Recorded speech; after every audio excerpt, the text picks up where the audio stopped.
my name ain't falling. Every weight on my back, still I stand here tall. Moving through the motion, still giving it my all. Last Thanksgiving, a man I'll call Tom didn't go home. For the first time in 43 years, he skipped the family gathering.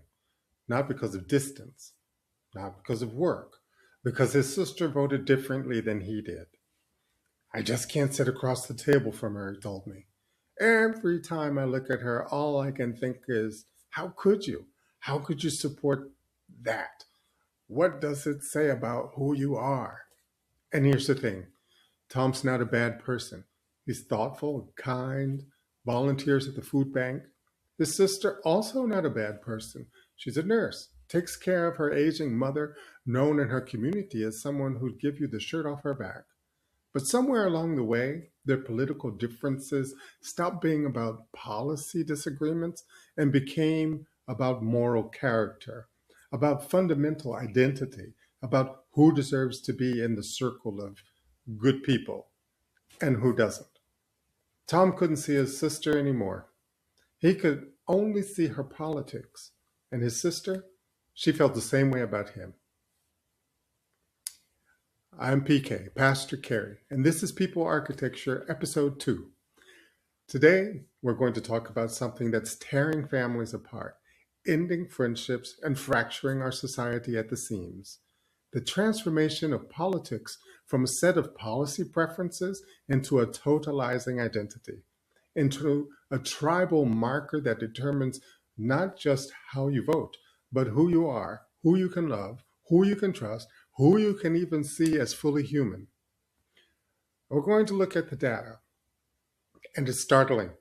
We're going to explore how this happened. And most importantly, we're going to ask, what does this cost us? Not just politically, but spiritually. What happens to your consciousness, your capacity for presence, your nuance, your genuine connection, when your entire identity becomes wrapped up in political opposition? Because here's what I've learned in 30 years of pastoral work. When politics becomes identity, you don't just lose relationships, you lose yourself. Let's dive in.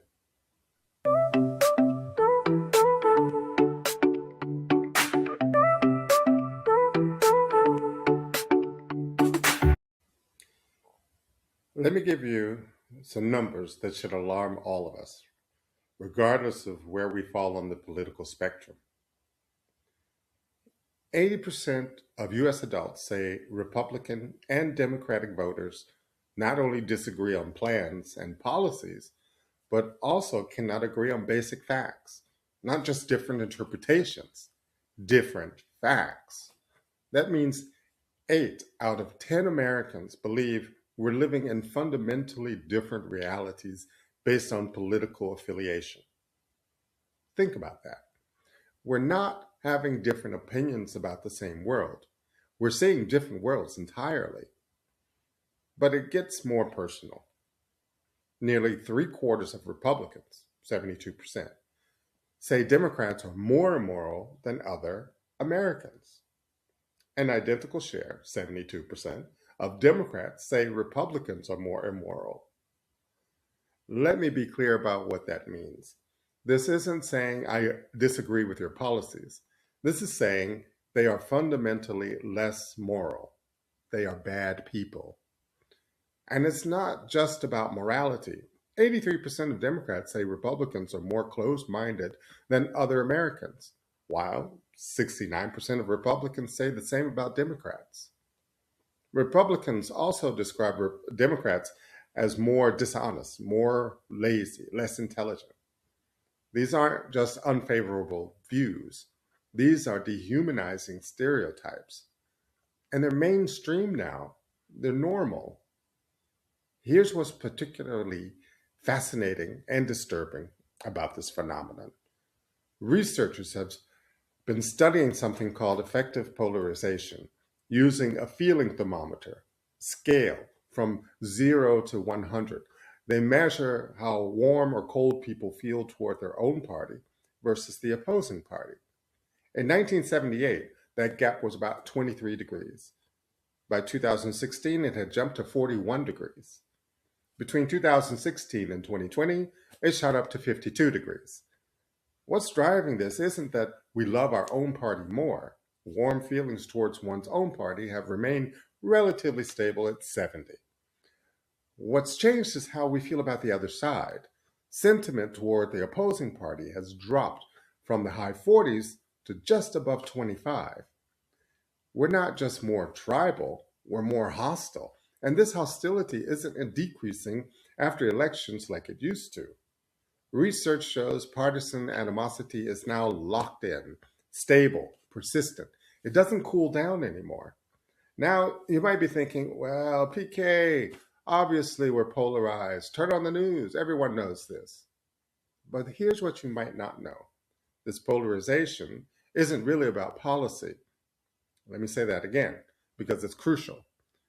Research increasingly shows that the key driver of polarization is more about emotion and identity than policy positions, a phenomenon known as affective polarization. The divide isn't merely about offering opinions on issues, it's deeply rooted in the perception of political opponents as threats to one's way of life and core values. In other words, we're not fighting about tax rates or healthcare systems. We're fighting about who we are, about identity, about belonging, about good versus evil. And here's the kicker. Even when political opponents treat people fairly or kindly, both Republicans and Democrats still rate them as less moral than members of their own party. Even participants who self identified as only moderately conservative or liberal made the same harsh moral judgments. Let me say that again. You could be nice to someone, fair, generous, kind, and if they know your political affiliation, they'll still think you're less moral than someone who shares their politics. The actual behavior doesn't matter. The identity marker overrides everything. I want to pause here and just feel the weight of that because this isn't abstract. This is your Thanksgiving table. This is your workplace. This is your family group chat. 50% of Republicans and 35% of Democrats now surround themselves primarily with friends who share their political views. Among those at the ends of the political spectrum, 63% of consistent conservatives and 49% of consistent liberals say most of their close friends share their politics. We're sorting ourselves into separate worlds, separate social circles, and separate information ecosystems, separate realities. And when that happens, when you only interact with people who think like you, who reinforce your worldview, who validate your sense that the other side is crazy or evil or dangerous, that's when polarization becomes self sustaining. That's when the spiral accelerates. That's when bridging becomes nearly impossible. Now, I want to be really clear about something before we go further. I'm not saying both sides are the same. I'm not saying all political positions are equally valid or that we should compromise on fundamental human rights or dignity. What I'm saying is this.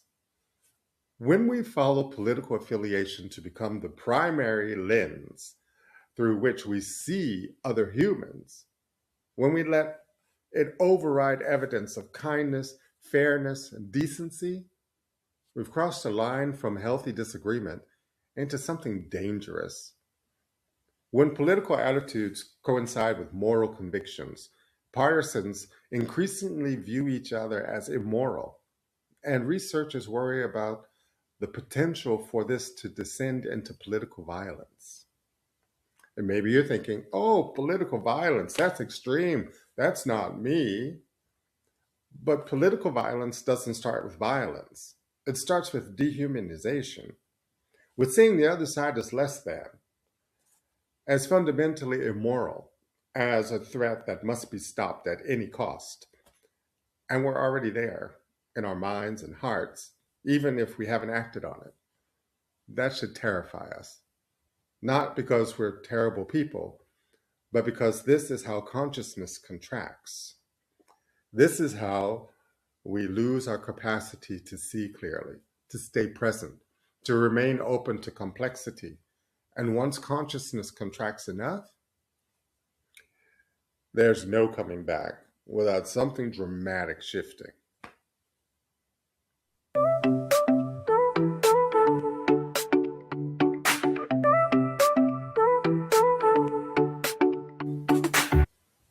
So, how did we get here? How did politics become identity? There's no single answer, but let me offer you some pieces of the puzzle based on what I've observed and what research tells us. First, let's talk about what's been lost. The structures that used to create cross cutting identities have weakened dramatically. Your union membership, your religious community, your neighborhood association, your bowling league. Sociologist Robert Putnam wrote a whole book about this called Bowling Alone. These used to be places where you'd interact with people who might vote differently than you, but that wasn't the primary thing you had in common. You were there for another purpose: labor organizing, worship, improving the neighborhood, enjoying a hobby. And in the process of doing those things together, you developed relationships. You saw each other's full humanity. You couldn't reduce Jim to a Republican because you also knew Jim as the guy who helped you move, who lost his son to cancer, who makes terrible jokes at the monthly meeting. But as those institutions weakened, what filled the void? Political identity.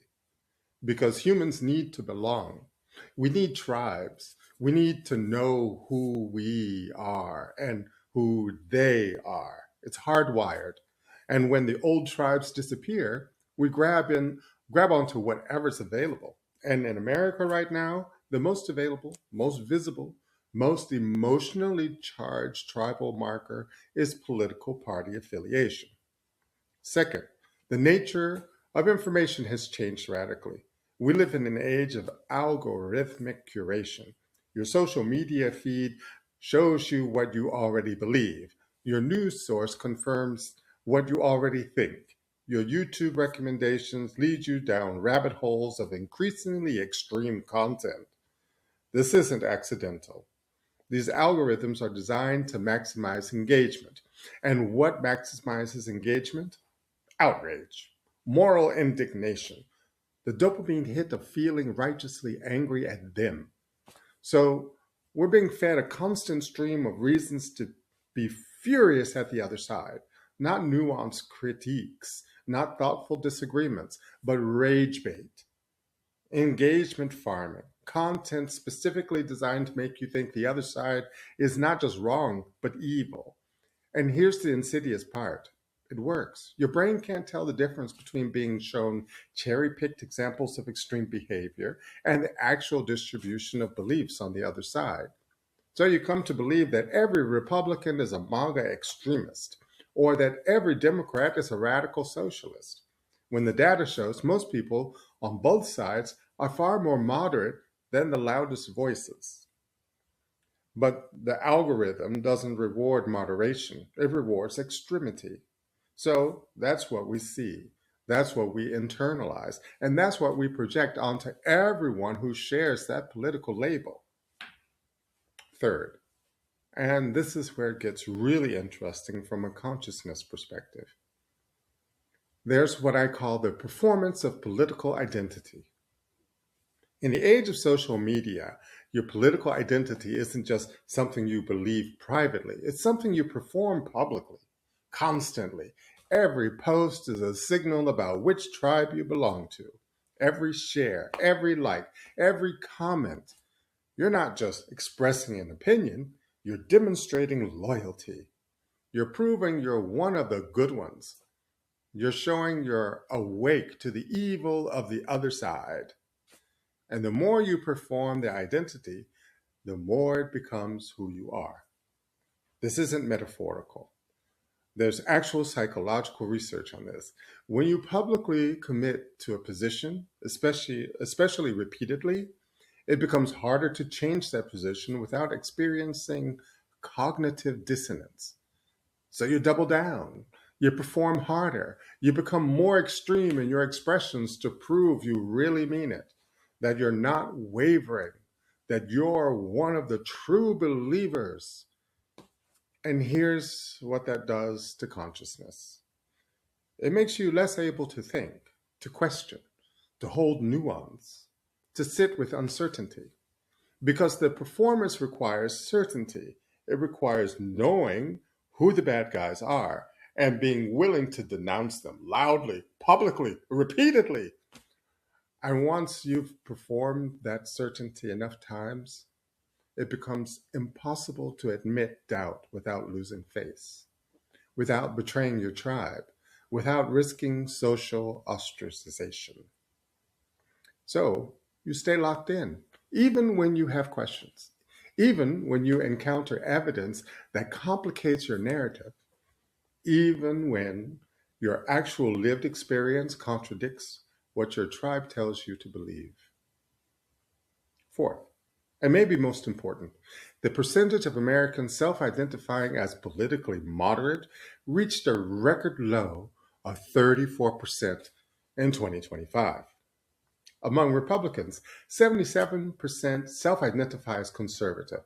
Among Democrats, 55% identify as liberal. The center is collapsing, not because actual policy positions have necessarily changed that much. Research suggests that there's still significant ideological overlap, but because identifying as moderate has become socially costly.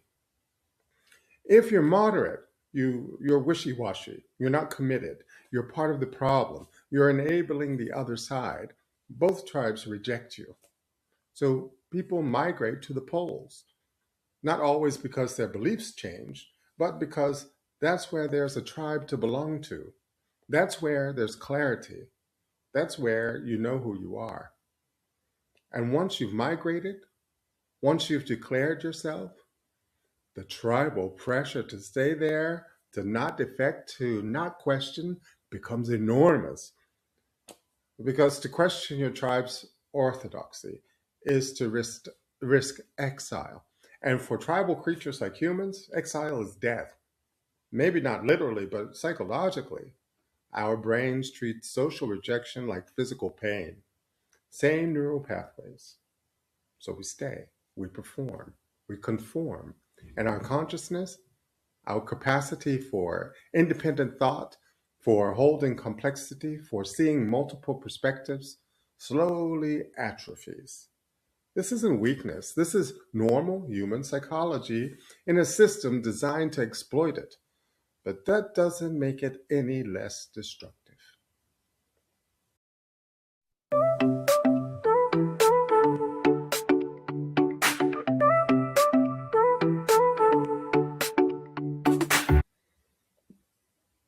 Let's talk about what this costs us. Not politically, that's obvious, but spiritually, psychologically, in terms of consciousness. When you collapse your entire identity into a political position, several things happen simultaneously, and none of them are good for your well being or your awakening. First, you lose access to your own complexity. You are not one thing. You're not just a Democrat or a Republican. You're a collection of experiences, wounds, hopes, contradictions and questions, wisdom and ignorance, strength and vulnerability. You contain multitudes, as Walt Whitman said. But when political identity becomes totalizing, all of that nuance disappears. You become the performance. You reduce yourself to a set of predictable positions that signal tribal belonging. And in that reduction, you lose touch with yourself, with your actual experience, with your actual thoughts and feelings that don't fit the script. I've watched this happen so many times. Someone comes to me in distress because they're having doubts about their tribe's position on something. Not because they've changed parties, just because they're thinking, they're questioning, they're encountering complexity in the real world. And that doesn't match the tribal narrative. And they feel guilt, shame, terror of being discovered, as if thinking for themselves is a betrayal. That's not consciousness, that's imprisonment. Second, you lose your capacity for genuine relationship. Research has found positive correlations between negative interpersonal feelings, like feeling hurt, dismissed, misunderstood, or offended, and looked down upon, and levels of affective polarization and social distance. When you can't see past someone's political affiliation, you can't have a real relationship with them. You're relating to a category, not a person. You're relating to what you think they represent, not who they actually are. And here's what that does: it makes you lonelier, even when you're surrounded by your tribe, because tribal belonging is conditional. It's based on conformity, on performance, on never wavering from the party line. That's not the same as being known, as being seen, as being loved for who you actually are and all your messy, contradictory, evolving humanity. Tribal belonging feels safe until you step out of line. And the moment you do, you realize how fragile it was all along. Third, and this is where it connects to everything we talked about in episode 1 about the architecture of disconnection. Political polarization as identity destroys your nervous system. When the other side isn't just wrong, but evil, when they're not just political opponents, but existential threats, your body goes into permanent fight or flight mode. You're scanning constantly for danger. You're hypervigilant about who might be one of them. You're ready to attack or defend at any moment. Your cortisol is chronically elevated. Your capacity for rest or ease, for genuine relaxation, gone. This is why research found that liberals were consistently higher in perceived stress and had worse self-rated health correlated with their higher levels of affective polarization. Your politics are literally making you sick. Not the policy positions themselves, the polarization, the hatred, the constant state of alarm. And here's what's insidious: it feels righteous. It feels like you're awake, like you're seeing clearly, like you're fighting the good fight. But consciousness isn't about fighting, it's about seeing. And when you're in fight or flight mode constantly, you can't see clearly. You can only see threats. Fourth, and maybe most tragic, political identity as consciousness substitute prevents actual spiritual development. Let me explain what I mean by that. Real spiritual development, real awakening, requires the capacity to sit with uncertainty, to question your beliefs, to encounter perspectives that challenge you, to hold paradox, to admit when you're wrong, to stay open to being changed by what you learn. But political tribalism demands the opposite. It demands certainty. It demands loyalty. It demands that you already know who the good guys and bad guys are. It demands that you never waver, never doubt, never give an inch. In other words, it demands that you stop growing. And I've watched this happen to genuinely spiritual people, people who were on the real paths of awakening, who were doing deep inner work, who were developing consciousness. And then politics became their primary identity, and all that growth just stopped. Because the tribal identity can't tolerate the uncertainty and self examination that awakening requires. They think they're being conscious. They use spiritual language. I'm woke. I see the truth. I'm fighting for justice. But what they're actually doing is using spiritual vocabulary to justify tribal belonging and political hatred. That's not awakening. That's appropriation of awakening language for ego purposes. Real awakening is uncomfortable. It strips away your certainties. It forces you to question everything, including yourself. Political tribalism offers the opposite, the comfort of knowing you're right, they're wrong, and you don't have to examine yourself because the problem is clearly out there with them. It's consciousness theater, it's performance, it's not the real work.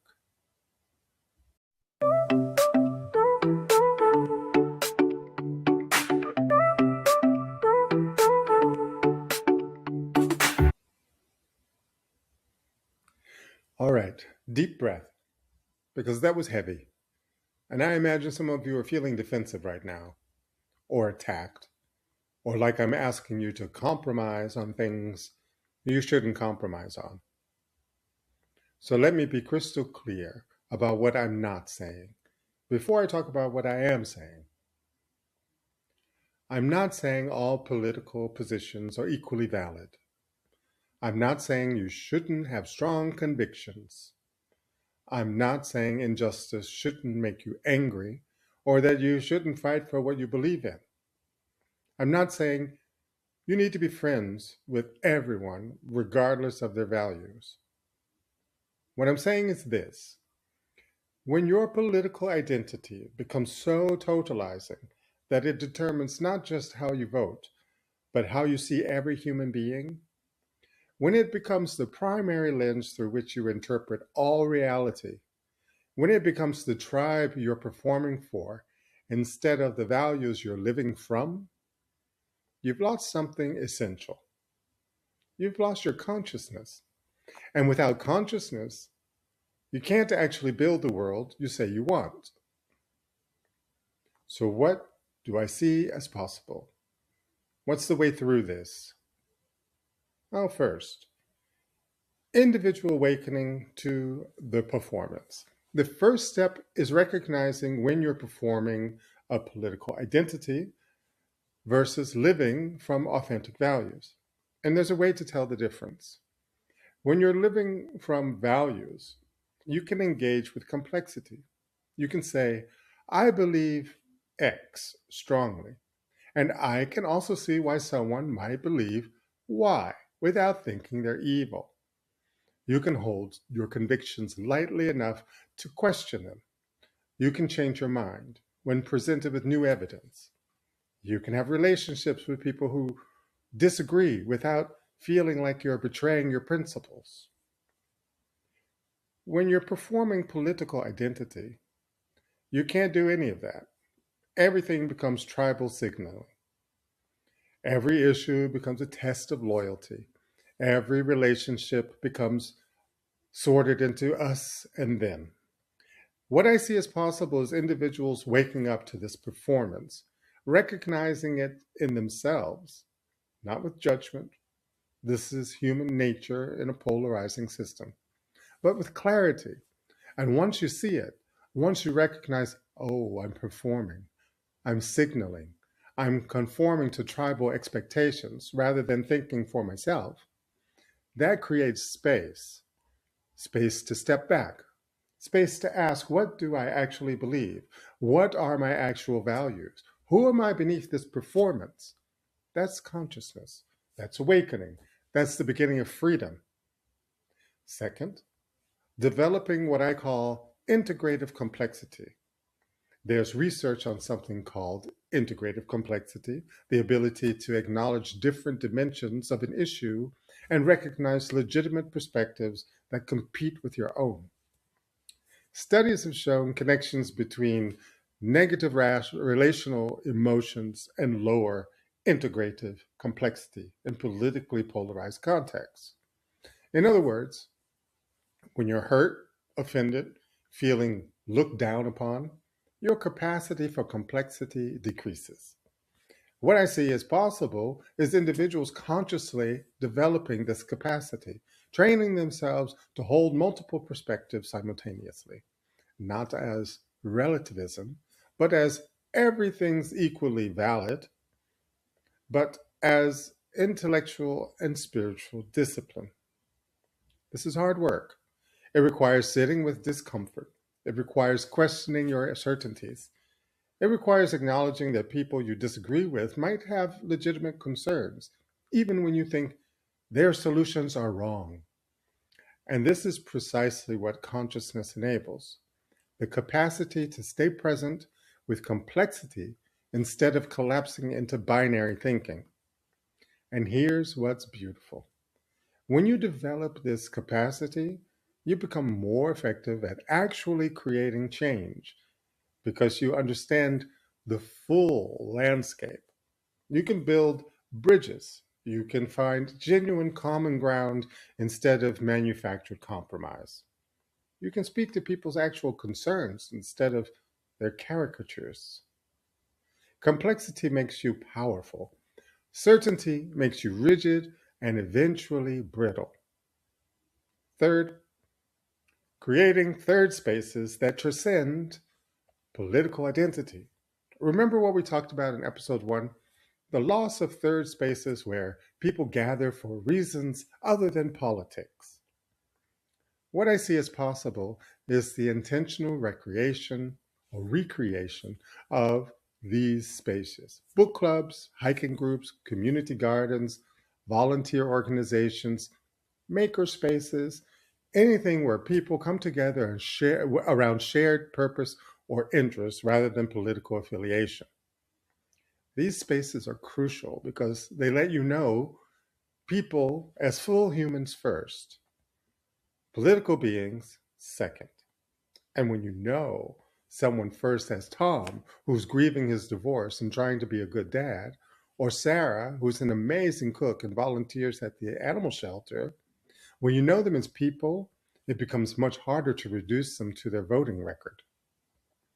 You might as well, you might still disagree strongly. You might still think their politics are wrong, but you can't dehumanize them because you've already humanized them through actual relationships.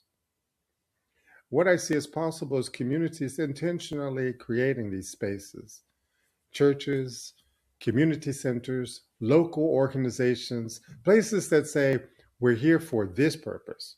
We're going to engage with each other as humans first. Political affiliation isn't the admission fee. And in those spaces, consciousness has room to develop because you're not performing. You're not doing anything other than just being with other people who are just being. Fourth, what I call conscious disagreement. Here's something I've learned in 30 years of ministry: healthy communities don't avoid conflict, they engage with it consciously. What I see as possible is people learning to disagree without demonizing, to say, I think your position on this is wrong, and I think it will cause harm, and I'm going to actively oppose it, without that meaning, you are a bad person, and I refuse to see any good in you.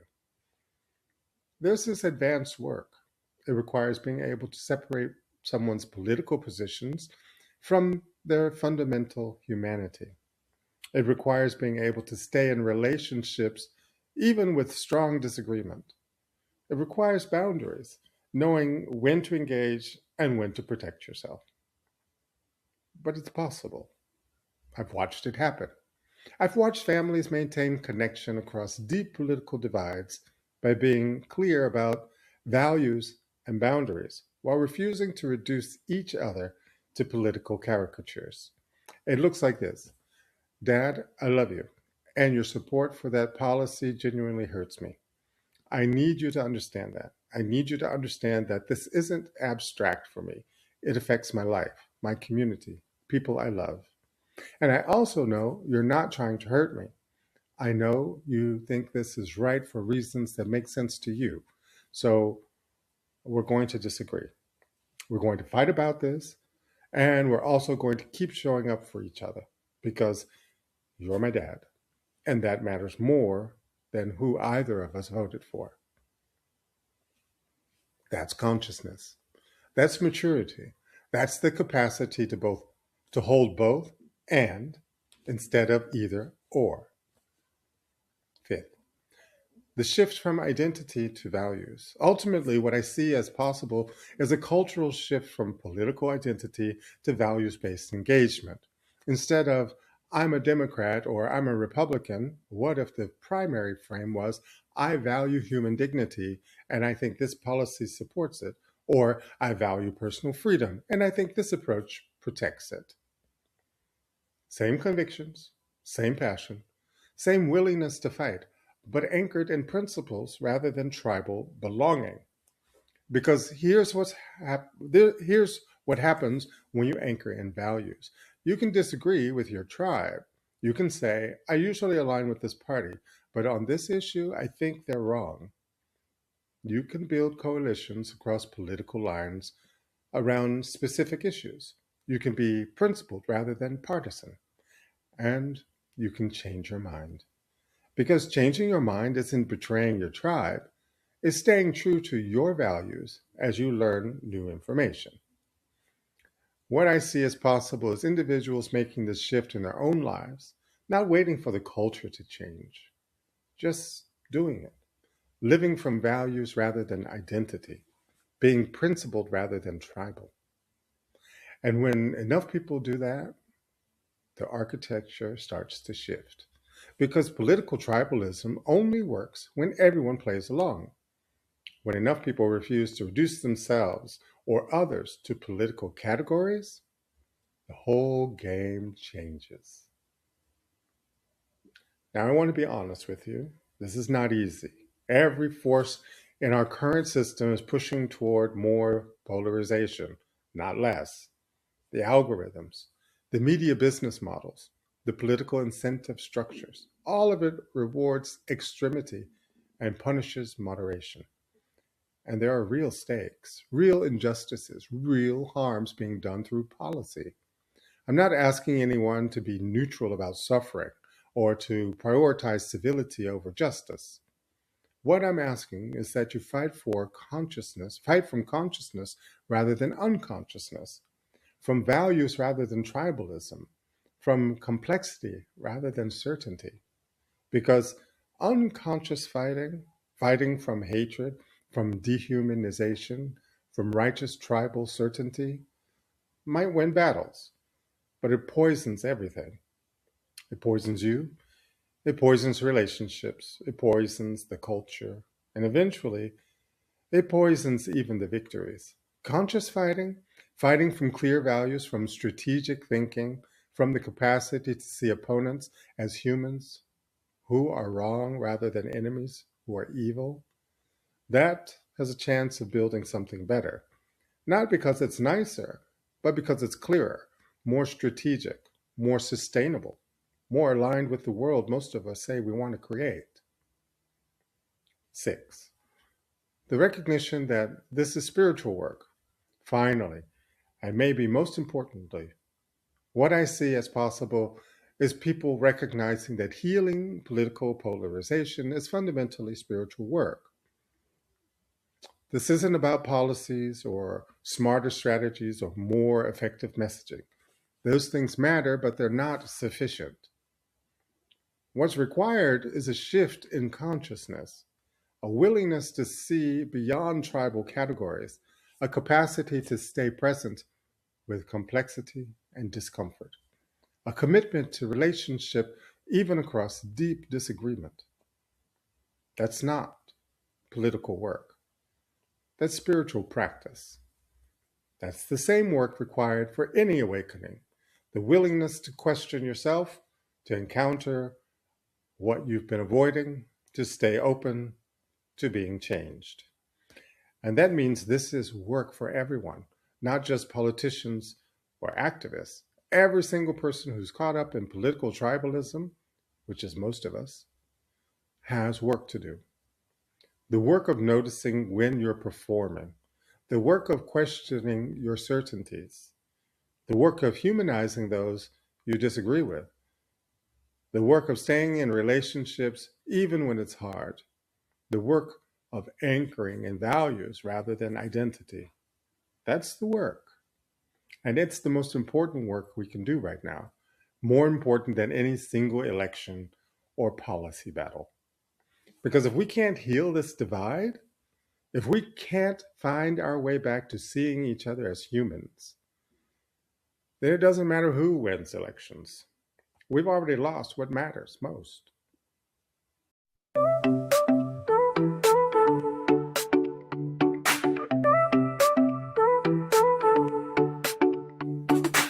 So here's your question for carrying forward this week.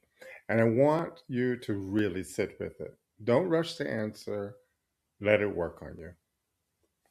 What if the deepest division isn't between left and right, but between your authentic self and the tribal self you're performing? Who were you before you became so certain? What did you believe before you learned what your tribe believes?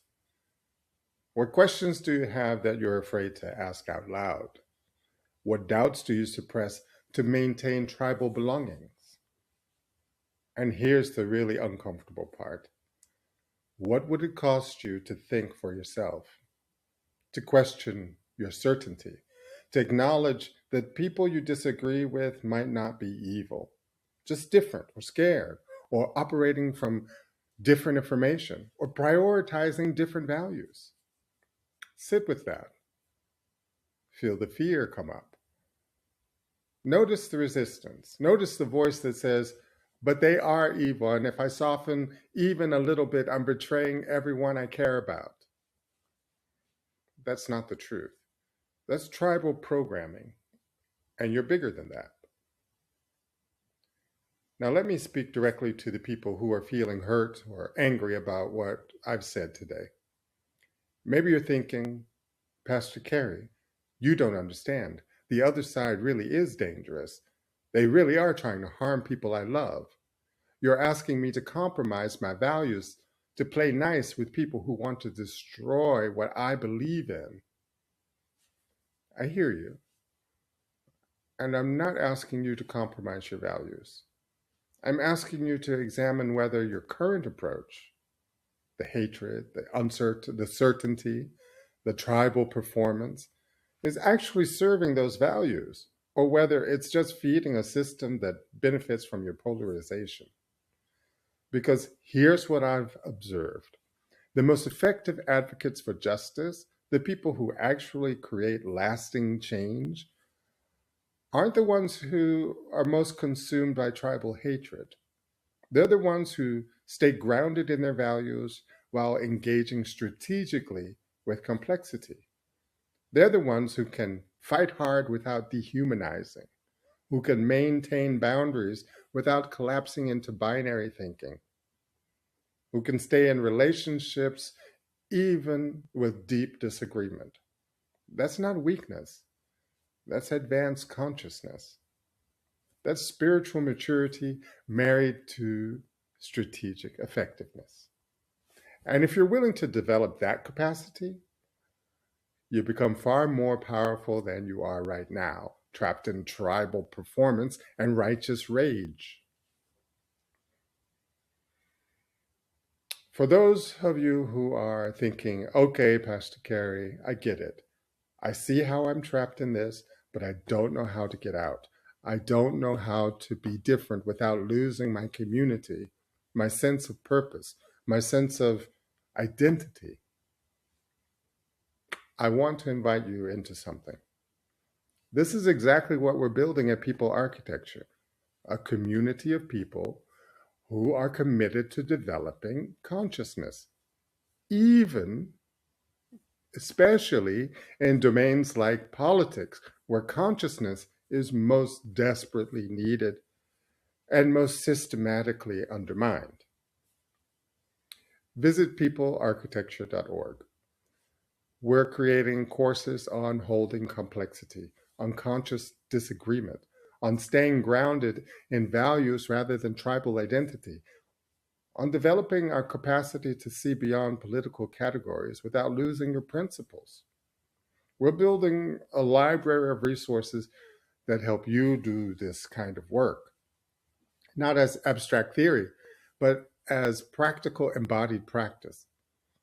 Wow, we have tools you can use tomorrow at your family dinner or in your workplace conversations or in your own internal dialogue.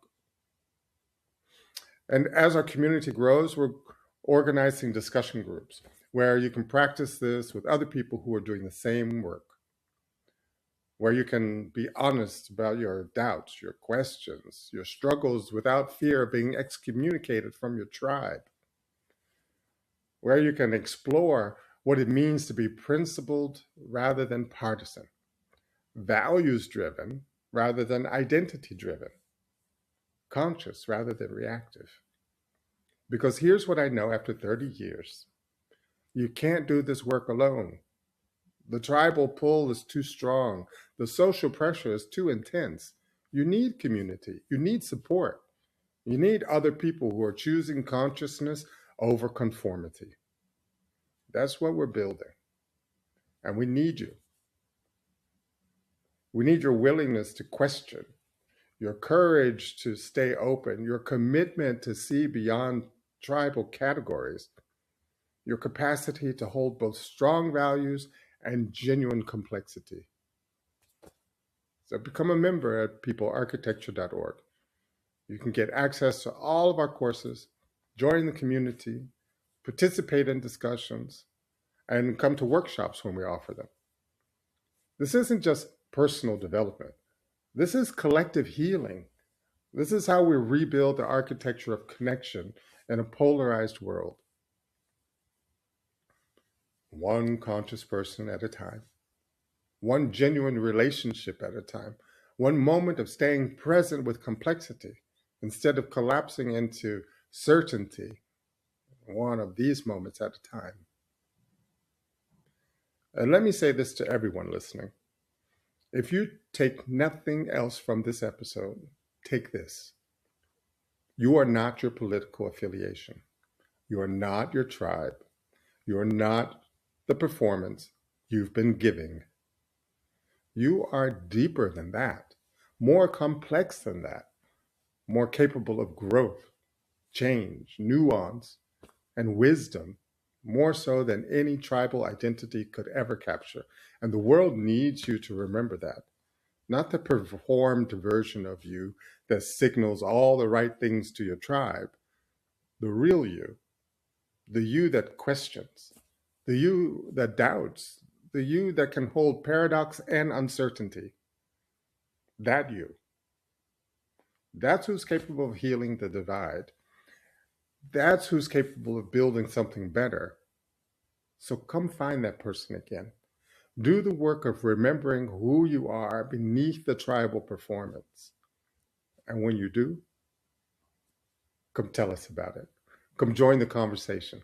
Come be part of building an architecture of connection that transcends political tribalism. That's peoplearchitecture.org.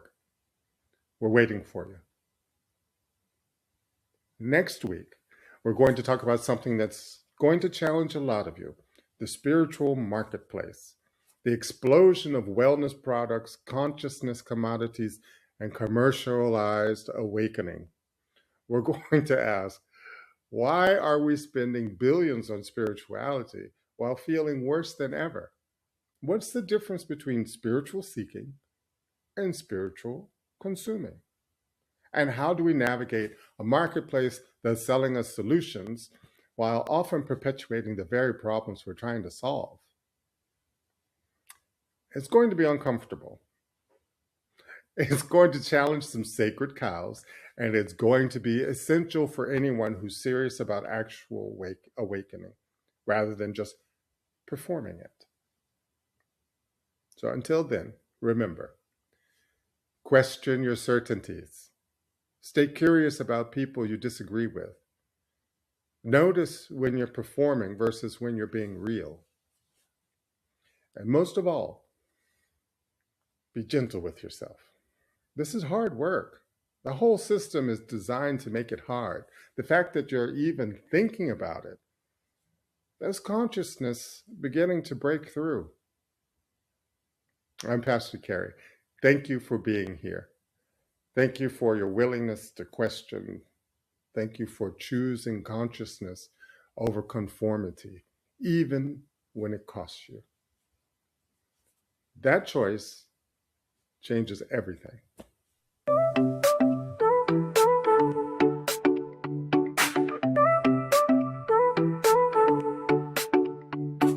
Woke up early, but the world ain't calling. Clock keeps spinning, but my name ain't falling. Every weight on my back, still I stand here tall. Moving through the motion, still giving it my all. I'm busy with the grind, it don't grind with me. Pushing every hour, but time won't set me free. I'm chasing every dollar, though it don't chase me back. I'm busy with the world, but the world's still off track.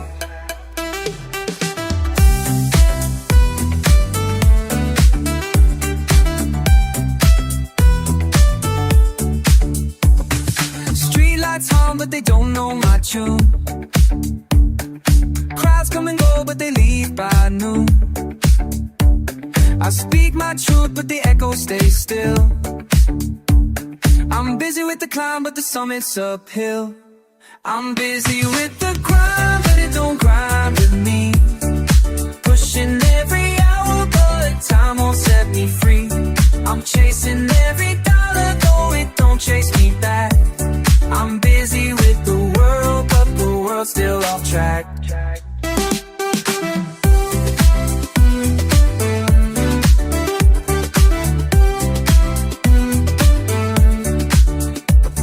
Smoke in my mind, but the fire ain't mine. Carrying weight of years that ain't even my time. I roll with the tide, yet it won't roll with me. Making moves in a game where I can't hold the key. I'm busy with the grind, it don't grind with me. Pushing every hour, but time won't set me free. I'm chasing every dollar, though it don't chase me back. I'm busy with the world, but the world's still off track. I'm busy with the grind, it don't grind.